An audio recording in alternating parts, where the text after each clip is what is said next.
Oi pessoal, sejam muito bem-vindos a mais um vídeo do canal e hoje eu vou trazer mais um caso criminal. Então se você gosta de estar sempre por dentro desse tipo de notícia que acontece no Brasil e no mundo, já se inscreve aqui no canal para você ficar por dentro sempre que sair vídeo novo e também não esquece de deixar o like no final do vídeo se você gostar do conteúdo. Se você já conhece o canal, já sabe que gosta dos vídeos, está sempre por aqui, já deixa agora então o seu like no início do vídeo que é para dar essa força pra gente. Então é isso, eu vou puxar a vinheta e vamos começar o caso de hoje.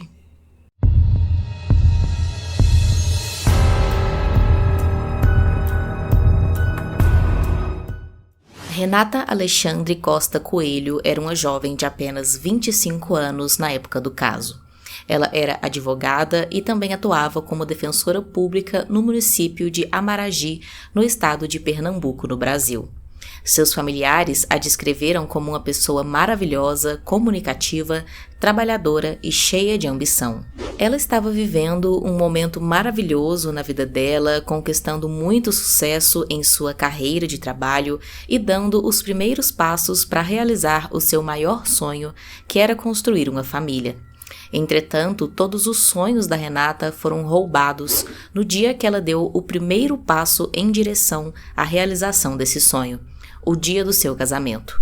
E o pior, quem tirou isso dela foi justamente o homem que jurou a ela amor eterno naquele mesmo dia, antes de tirar sua vida de maneira imperdoável e incompreensível.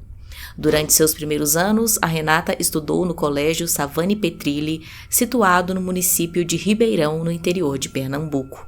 Foi lá que ela acabou conhecendo o homem que viria a se tornar seu noivo no futuro, Rogério Damascena.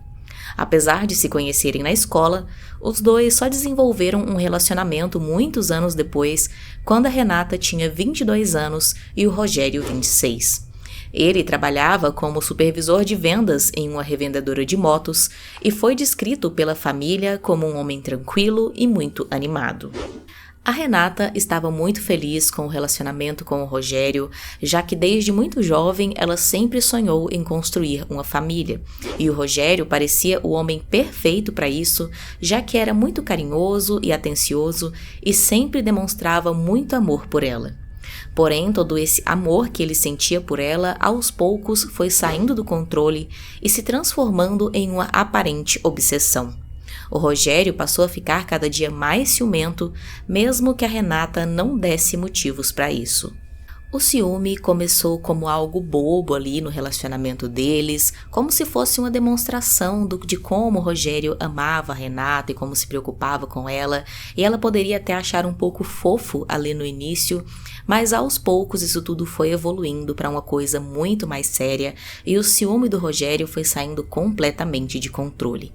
Cada dia que se passava, a Renata foi se sentindo cada vez mais coagida na presença do Rogério, isso porque pequenas situações eram o suficiente para desencadear esse ciúme excessivo dele.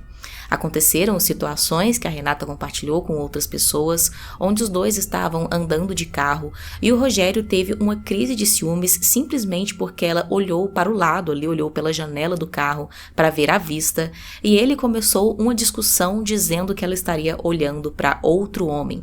Então realmente as coisas estavam completamente fora de controle. Uma outra situação também aconteceu durante uma reunião de amigos e familiares, quando o Rogério acabou procurando uma confusão ali com o marido de uma sobrinha da Renata e chegou a empurrar o homem dizendo que ele estaria flertando com a Renata. Mais uma vez, é claro, os ciúmes excessivos do Rogério, causando uma situação completamente desconfortável para ela e para todas as pessoas que estavam ao redor. Por conta desse comportamento do Rogério, a Renata chegou a se separar dele por 2 meses em 2008.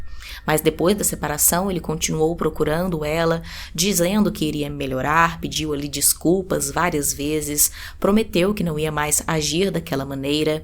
Então ela, como gostava muito dele, acabou cedendo e eles reataram o relacionamento. Nos anos seguintes, de fato, o Rogério mostrou uma melhora, ele parou com todo aquele ciúme excessivo, o relacionamento passou a ser bem mais saudável, tanto é que 2 anos se passaram e em setembro de 2010 as coisas estavam tão boas que o Rogério então pediu a Renata em casamento, ela aceitou e então os dois passaram de namorados para noivos. Os dois estavam muito felizes com esse novo passo na relação e já começaram ali a reformar um apartamento que eles tinham para que eles se mudassem para esse apartamento depois do casamento. O casamento dos dois de fato aconteceu no dia 17 de dezembro e a festa ficou para o sábado seguinte, dia 19 de dezembro de 2010. Para a celebração, o casal alugou um condomínio de luxo, o Casa Grande da Aldeia, conhecido como um dos mais requintados da região. Mais de 200 pessoas foram convidadas para a festa, que duraria a noite inteira, sendo encerrada apenas com um café da manhã. Tudo estava perfeito, desde a decoração até a comida e a música, conforme o casal havia sonhado. O Rogério estava muito animado na festa, ele circulou entre as mesas, cumprimentando todos e expressando o quanto estava feliz com a realização daquele sonho de se casar com a mulher que amava. Ele também dançou ali no salão em meio aos convidados e até puxou a Renata para dançar com ele em alguns momentos. A sua animação era notável, algo esperado para um homem que tinha acabado de se casar. No entanto, toda essa felicidade estava prestes a mudar. A última foto do casal foi tirada pouco antes da tragédia. Por volta das 2 da manhã, o Rogério reuniu os convidados no salão e anunciou que tinha uma surpresa. Em seguida, ele deixou a festa em direção à caminhonete do seu pai, que estava estacionada do lado de fora, e retornou após 5 minutos, escondendo uma pistola calibre 38 em sua roupa. Quando chegou de volta na festa, o Rogério se aproximou da Renata, abraçou ela pelas costas e deu um beijo nela. Depois disso, repentinamente, ele sacou ali a arma e atirou na cabeça da esposa na frente de todos os convidados que estavam ali. É claro que rapidamente todos entraram em desespero e começaram a sair correndo, e o Rogério também apontou a arma em direção aos convidados e começou a atirar várias vezes aleatoriamente, atingindo então um sobrinho da Renata e também um outro convidado amigo da família. Depois disso, ele direcionou a arma rumo ao chefe dele, um homem de 40 anos chamado Marcelo Guimarães, e atirou nas costas do homem. O Marcelo ainda tentou fugir, mas o Rogério conseguiu alcançar ele e disparou mais 3 vezes contra ele. O último tiro que o Rogério disparou foi contra a própria cabeça e depois disso todos os convidados, é claro, horrorizados, chamaram a polícia e a emergência. Quando a emergência chegou no local, eles constataram que, infelizmente, a Renata e o Marcelo tinham falecido na hora, enquanto o Rogério ainda estava com vida e foi levado às pressas para o hospital em estado grave. Porém, acabou que no dia seguinte ele também não resistiu e faleceu.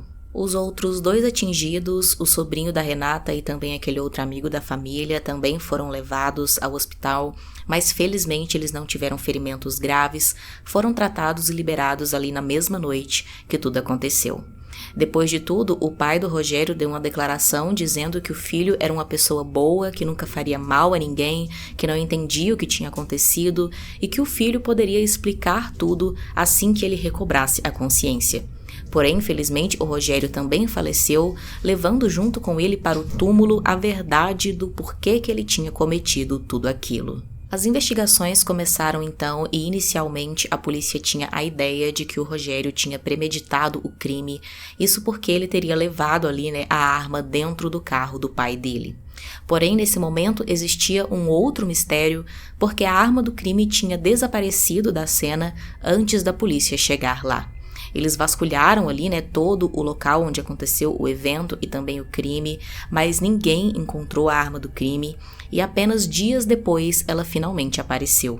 Isso porque o pai do Rogério apareceu espontaneamente ali na delegacia e entregou a arma dizendo que tinha escondido ela em seu apartamento depois de tudo, antes da polícia chegar, porque queria impedir ali, que o filho fosse preso caso ele tivesse sobrevivido. Mas agora, como o filho tinha falecido, ele percebeu que não tinha mais sentido esconder aquela arma e então entregou ela para a polícia.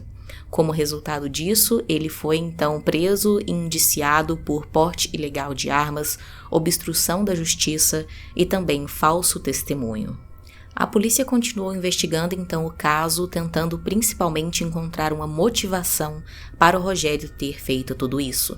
Inicialmente, o que todos imaginavam é que o Rogério poderia ter descoberto algum envolvimento entre a Renata e o chefe dele, Marcelo, já que os dois foram os principais alvos quando ele saiu ali, atirando nas pessoas.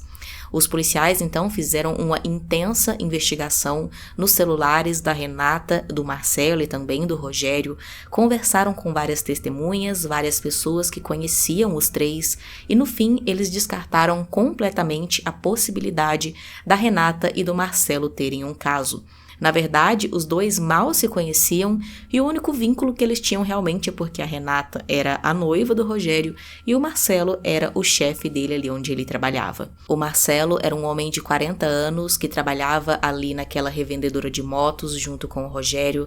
Ele era casado e tinha 2 filhos e aparentemente vivia muito bem com a sua família e nunca tinha se envolvido em nada estranho.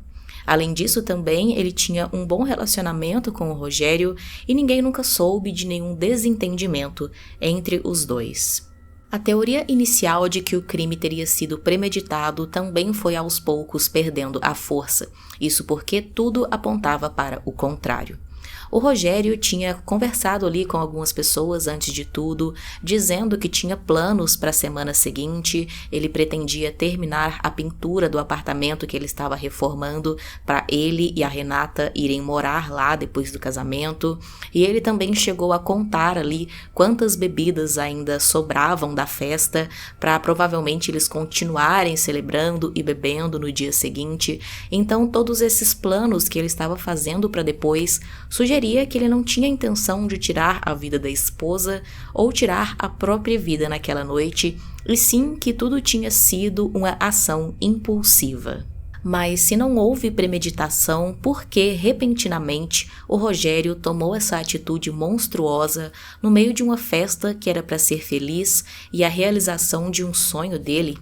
Tentando desvendar esse mistério, as autoridades também realizaram exames toxicológicos nos corpos que revelaram que o Rogério não havia usado drogas e não apresentava níveis elevados de álcool naquela noite.